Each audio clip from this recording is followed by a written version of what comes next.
UFC Fight Night Whittaker vs Aliskerov has just taken place, with Oezdemir sending Johnny Walker to the Shadow Realm, Sergei Pavlovich getting his face minced for 15 minutes, and Robert Whittaker just showing that there's levels to this game. And in this video, I'll be giving you a recap of every single fight on the card and ranking all the best moments on the card. So let's kick it off with the first fight of Xiao versus Chang Li. So earlier in this fight, I would probably be giving it to Xiao. I think he was more so the aggressor. They were both aggressive, but he was more so the aggressor in the first round. He was landing the better shots, definitely landed the better shots at boxing range, and he did secure a takedown in the first round as well. So I definitely would give him that first round. But between the both of them, it was pretty relentless in terms of the clinch work and the strikes within the clinch. I mean, you can see on the screen, there's combined between the two of them is about 8 minutes of control time. And I will say that Lee was probably getting the advantage, just a slight advantage overall, mainly in the second round when it came to that clinch work. He was landing very nice knees to Xiao body, and I think it could have stolen him the second round. So it's a very close fight, but it was definitely more so strange, this fight, like just watching it, because it was so heavily clinch based, and with them being opposite stance fighters, with that constant pressure that they had, they just kept going head first into each other. They clashed, they had about 3 head clashes. And I will say that even though Chang Li was doing well with that, that clinch work with the body, mainly in the second round, I think that Xiao was dictating the pace and put more pressure on, and was 100%, as I said, was landing the better shots at boxing range. I do think it was a very close fight, but I honestly had Xiao winning the first and third rounds. So I obviously picked Xiao in the predictions, and I honestly do think he won this fight, but overall it was very close. So yeah, we move on. Moving on, Magomed Gadzhiyasulov versus Brendson Ribeiro. I'll give it to Ribeiro. I mean, he had good pressure early. He would probably took that first round, I would say. And Magomed Gadzhiyasulov, he had a pretty bad fence grab through that first round, but you got to give it to Jason Herzog. He reset the position properly. He gave Ribeiro that advantage and put them on the ground, because Magomed Gadzhiyasulov used that fence to try and get back up. So yeah, it was definitely good from Herzog to do that, and hopefully refs do that more, so it actually gives the fighter that actually got them to the ground that work back. It gives them that advantage back to where they actually put in the work to get them to the ground, and they don't have to reset on the feet. Where when we look at Mark Goddard and Shara Magomedov later in this fight, that's not what happened. But yeah, Ribeiro, he did have a pretty decent first round, I'll give him that. But aside from that, I mean, and his leg kicks are very good. He ripped Magomed Gadzhiyazulov's legs to bits, and he was visibly very much in pain when it came to those leg kicks, and that was in that first round. But as I said in the predictions, the boxing of Ribeiro is just so basic. He didn't threaten Gadzhiyasulov pretty much at all on the feet. He was throwing just lengthy 1-2s, which is what he's done in his past fights if you watch those. And Gadzhiyasulov was doing a very good job of the takedowns. He was mixing his game up very well. We haven't seen that from him before, so it's good that he can show that he has another threat there. And he did a good job of defending the guillotine as well when he did take Ribeiro down. Ribeiro has about 4 or 5 submissions on his record, guillotines on his record, and yeah, it was in pretty tight as well. But Magomed Gadzhiyasulov was able to actually get out of it pretty well. He definitely wenched his head out of it, but it did take a bit of time. But I honestly thought early on, I thought he was done. But yeah, he did a very good job of escaping that guillotine. He did a very good job of controlling Brendson Ribeiro on the ground and just executing those takedowns overall. Just very good from Gadzhiyasulov to show a different style of game. He is a K1 kickboxer, but yeah, it's good that he's able to show different threats there. It's not all, I would say, from Magomed's, pro of actually taking him down and keeping him there. It's also an issue with Ribeiro's fight IQ on the ground. I mean, he did not do anything to get back up, and that's 100% what won Gadzhiyasulov the fight. I mean, he just didn't look like he knew how to just get up. It was very strange. He just kept his feet just left there. I mean, I think Gadzhiyasulov could have easily just transition to transition, whatever he wanted to do, because Ribeiro was not defending his movement at all while Ribeiro was on his back.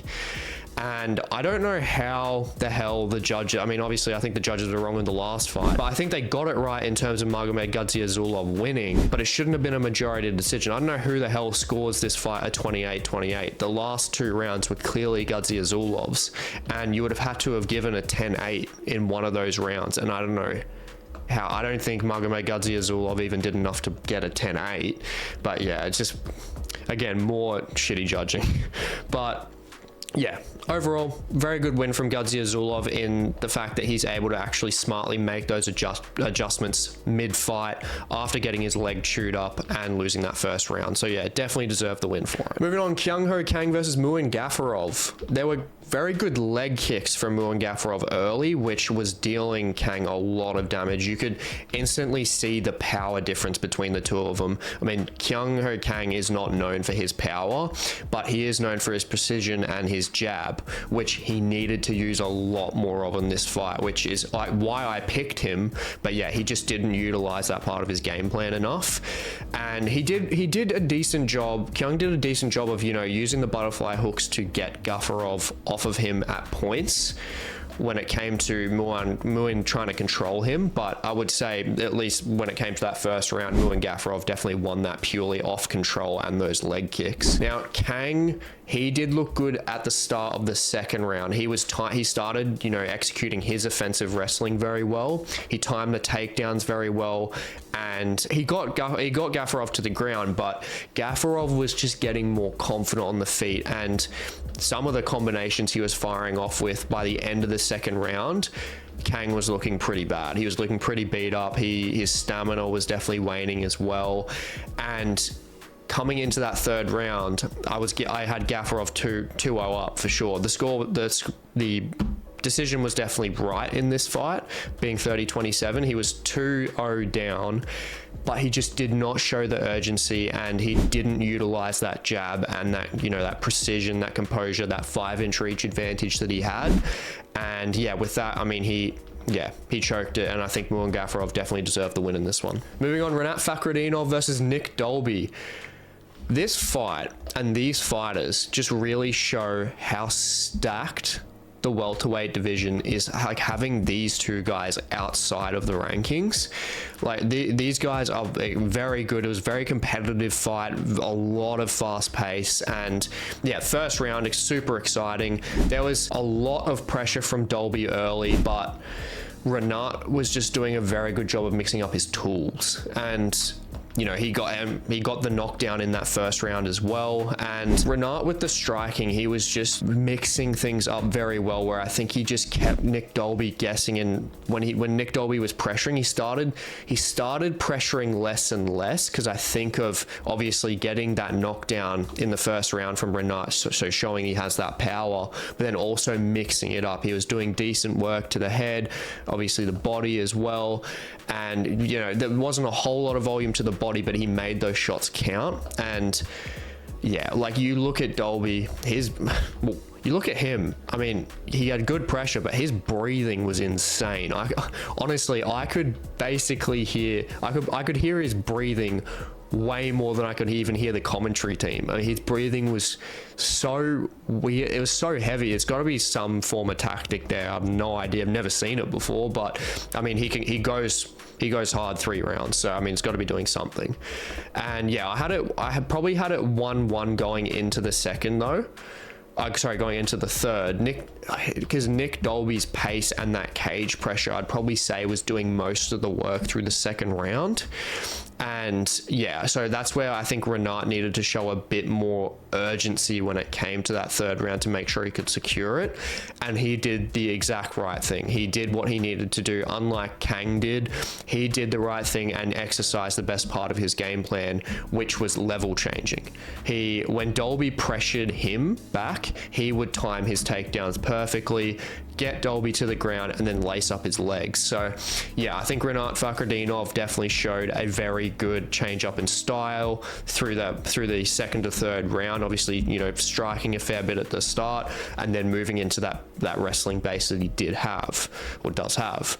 So yeah, I think It would have been interesting if this was a 5-round fight. I think Dalby could do work in 5-round fights, that's for sure. But yeah, obviously being the 3 rounds, having that change up from Rinat, it was definitely a good win for him. Moving on, Naimov versus Felipe Lima. Man, Lima came out so fast. He looked very, very quick in this fight. He hit with some pretty nice shots to the body. His boxing was pretty nice, and I think he gave Naimov a bit to deal with even on the feet. And, you know, he came out straight out the gates and, you know, threw up that flying knee. But towards the end of the first round, I would say that you could kind of see that the strength of Naimov in the clinch exchanges was pretty evident there, and you know, the ground control as well from Naimov. So I did have him winning the first round, just really more so in that later half of that round. And Naimov was also finding his timing better through the second, and you could definitely see the power there. You could see the power difference. But obviously Lima's hands were a lot quicker. He landed very nice body shots. But yeah, I'd say overall on the feet, I'd say Naimov was just edging it, like especially through the exchanges. You could just see that his punches were just doing a little bit more, it had a bit more impact. But Lima, round 3, did fantastic in capitalizing on the clinch exchange, transitioning to the back in the third, and Naimov 100%. He was not getting out of that choke. Felipe Lima, he gable gripped that choke, and yeah, there was no way. Naimov was done, slipped straight under the chin. And yeah, Felipe Lima, fantastic for him. Great on short notice, and it's not even him fighting in his natural weight class either. He's a natural bantamweight, not even a featherweight, and he's fighting a guy that's never been knocked out or submitted before, and he's the first one to do it at a higher weight class. So extremely impressive win for him. Moving on, Nasrat Haqparast versus Jared Gordon, our feature prelim fight. I'm so happy this was on the feature prelim. I absolutely loved this fight. Absolutely amazing. The output, the volume was insane. Gordon was doing a very good job of mixing it up with the takedowns, which in the predictions I said that would be his best case scenario to do, because Haqparast is very clinical on the feet, and the biggest part of this fight 100% was Haqparast's takedown defense. 13 takedowns he stuffed. It was perfect. Gordon went 0 for 13, and you know, if Gordon was able to get this to the ground, it honestly 100% would have gone in his favor. I think if he had any form of control time, the fight was that close. Now I understand he had the 2 minutes 49 seconds of control time against the cage, but if he was able to get it to the ground, then I think he would have beaten Nasrat. But Nasrat, fantastic. I think he definitely deserved to win this fight, just purely off that takedown defense, and that especially in the third round when he was pressuring, and his strike speed, Nasrat's strike speed was definitely better than Jared Gordon's.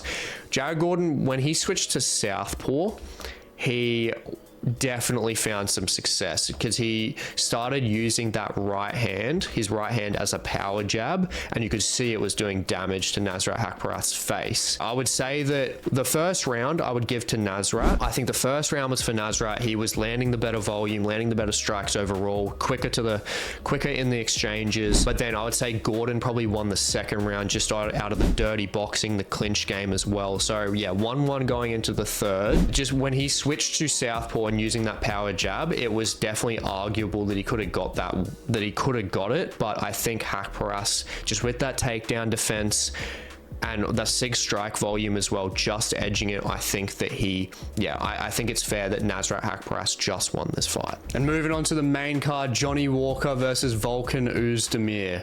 Man, perfect prediction. I knew that technical boxing was honestly just going to be way too much for Johnny Walker, but I did not think it was going to end that quickly and that brutally. Walker was stiff as a board. Honestly, I feel like there's not much the ref could have done in that situation with that follow-up shot.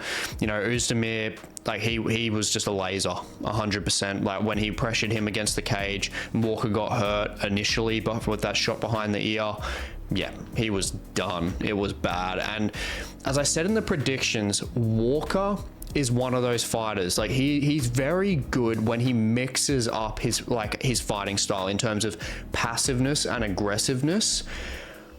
but he was way too one-sided in this fight, and he was just way too passive. And the fact that he let someone like Volkan Oezdemir that has that KO power pressure forward the whole entire time that the fight actually, lasted, it was just a blueprint for Oezdemir to absolutely decapitate him. Johnny Walker, I know like SBG, they're trying to like formulate him into this technical, clean kickboxer.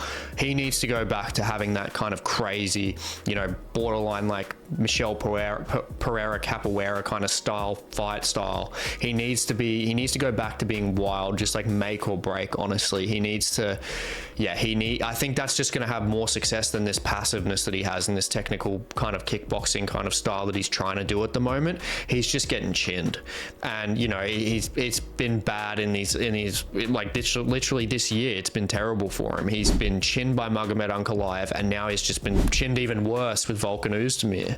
And yeah, he needs the rest of the year off 100% for sure, but nothing to take away from Oezdemir. Fantastic comeback win for him, and it's time for him to press up near that top 5. Moving on, Shara Bullet versus Antonio Trocoli. Look, to start off with, kudos to Trocoli for actually getting in there. He had his weight cut for last week's fight night to fight Aliskerov. He was actually doing the weight cut. Then that fight got canned, and now he's had to come forward a week and do another cut. And this isn't easy for a guy that's like 6'5", middleweight, usually as a light heavyweight. So yeah, big weight cut, and it's rough for him to obviously go through those 2 weight cuts, and you could see that his cardio just was not there. And I will say he didn't look bad to kick off the fight. He looked pretty decent in the first round. He pressured Magomedov back, landed some decent shots, landed a nice 1-2 early on. But when it came to him trying to execute the takedowns, he just didn't show a good fight IQ there. He needed to go from the body to level change to snatch up the legs of Shara Magomedov and then get him to the ground, but he never did it. He literally just wrapped his arms around his waist and never dropped for a level change. And that was definitely an issue because he went 0-7 with takedowns. But that being said, with his takedowns, and as I said before about Mark Goddard should have taken a point away from Shara Magomedov. He had one of the worst fence grabs I've probably ever seen. With Trocoli, he was trying to get a trip. He secured the trip. He got behind Magomedov's leg. He got an outside trip. And yeah, Shara Magomedov just held on to the cage and completely kept himself up. And Mark Goddard should have taken the point and somehow should have set them on the ground to restart that fight.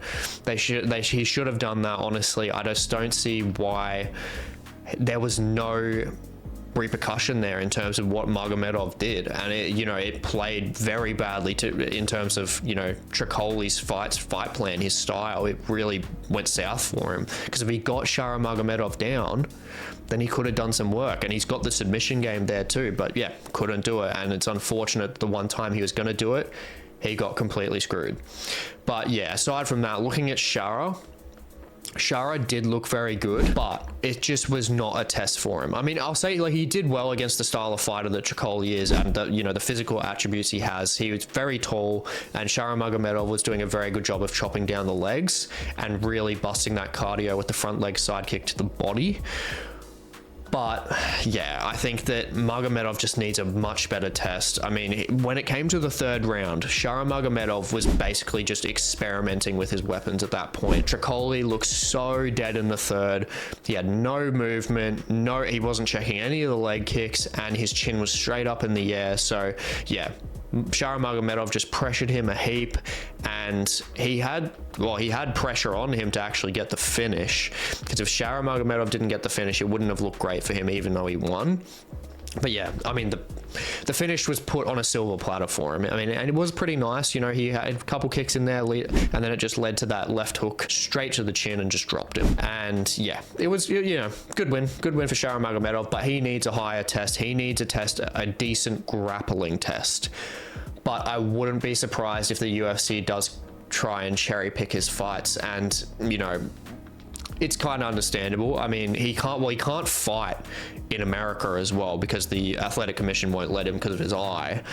And if you're asking with Michael Bisping, Michael Bisping just lied to the doctors about it. So yeah, that's why he could fight for the time that he did. But yeah, Shara Magomedov, clear as day, he's not going to be able to fight in America with that athletic commission. So yeah, he's a favorite over there in like UAE, just like Middle East, and I think he'll just bring a fair bit of money into that region. So I think I would not be surprised if his fights are cherry-picked from this point on and for a while onwards. Moving up the card, Kelvin Gastelum versus Daniel Rodriguez. Both of these guys were landing pretty nicely with that boxing range, but the Mexican chins, along with Gastelum's fucking brick head, they were just eating absolutely everything. Yeah, I was very confident one of these guys was not going to get chinned. This had decision written all over it. Gastelum's forward pressure was definitely the key here in this fight. Rodriguez had pretty nice head movement and was doing well flicking the jab when he was on the outside. But Gastelum not having that weight cut, I think his cardio just looked very good, and I feel like he's just more kind of sustained in that cardio area when it comes to being at middleweight. And Rodriguez isn't a natural middleweight, he's a welterweight, and Rodriguez was slowing down when it came to that third round, whereas Gastelum didn't. And Gastelum did do a very good job in that third round of making sure that he secured that takedown, making sure he got that bit of control time there, because otherwise it could have been very close. D-Rod could have he could have possibly won it, especially off that jab that he was throwing.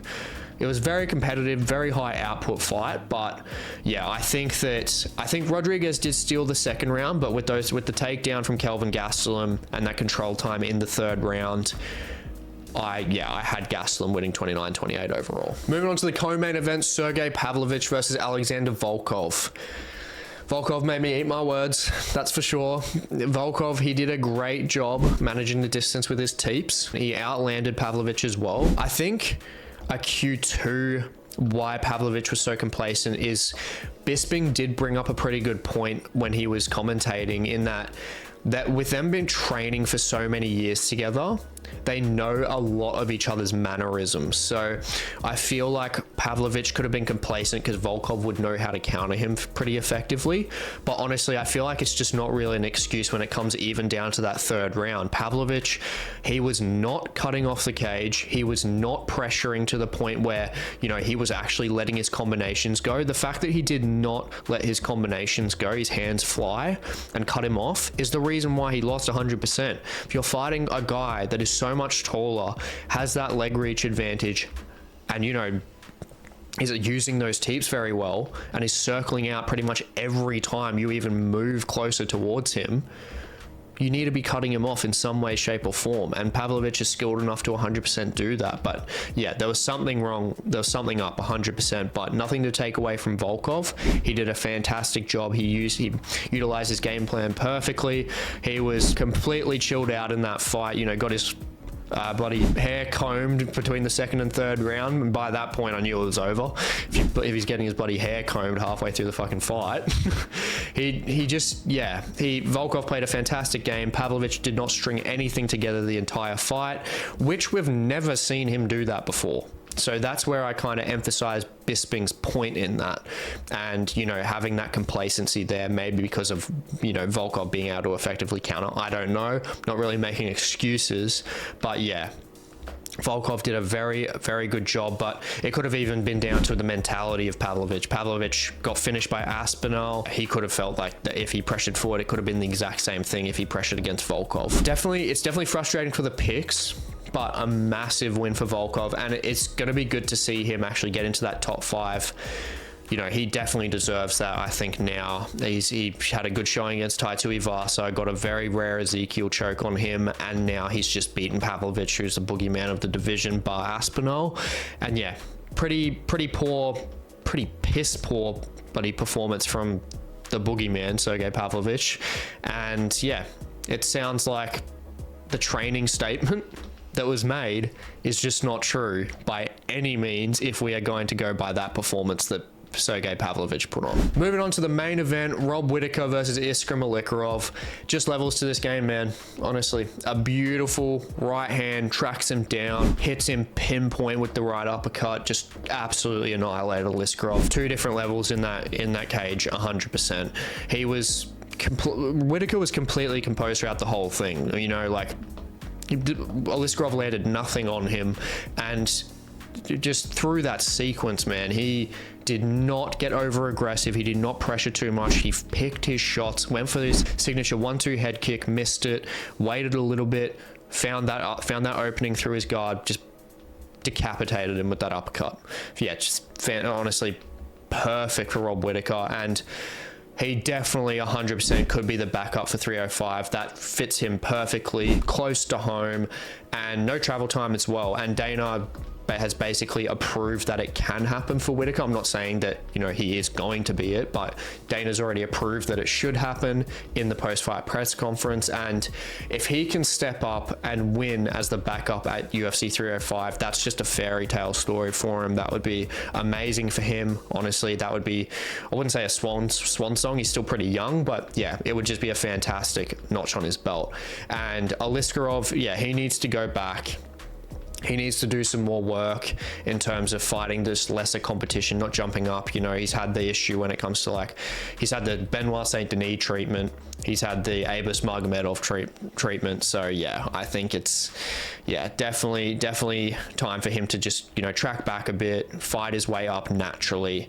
And yeah, then he'll obviously, you know, hopefully grow into that kind of area where Whittaker is. But yeah, now's not the time for him. And yeah, just we're not in the same league by any means. Moving on to the fight card awards with the fighter to watch, I'm going to give it to Nasrat Haqparast. Just a great showing from Nasrat with the clinical striking, perfect takedown defense to go along with it. And with these consistent performances against like Jamie Malarkey, Canones, and now Jared Gordon, I think he deserves a top 15 fight in lightweight. And now moving on to finish of the night, you know, plain and simple, Volkan Oezdemir, man. Honestly, just out of how brutal the finish was, this will make Walker rethink that whole game plan that he's got. Well, hopefully it makes him rethink that. And yeah, he needs to not be trained as that composed kickboxer and go back to that wild style where he actually had a bit of success. But Oezdemir, back to him, honestly, with this, he should be fighting in that top 5, and hopefully he can make a final run for the title from this performance. And on to our third most notable moment of the card, I'm giving it to that Volkov performance. He completely shut me up, for starters. And it was just, yeah, a great win for him. Like Volkov, especially in this point in his career, a win like this against the supposed boogeyman of the division, and, you know, former teammate and everything, it's a very valuable win for him, you know, trying to make that last run for the title. And yeah, this is going to get him so much closer. He was, yeah, fantastic, super composed, played out his necessary game plan with the long range weapons, and outstruck Pavlovich. And it's not only poor from Pavlovich in terms of the performance, but shoving Volkov out of frustration as well at the end of the fight just is not a good look for him either. So yeah, he was completely outclassed and very well deserved from Volkov. Now moving on to second place, Whittaker KO. It's very difficult to not like this guy, honestly. Whittaker is just, and I'm Australian, like, so it's not even just bias there. I think honestly, like, he's such a nice guy. He's, you know, very down to earth, and he just shows up. He's looked so good in that rebound from Dricus du Plessis and that loss. He's just looked fantastic, and he will get another chance at the title without a doubt.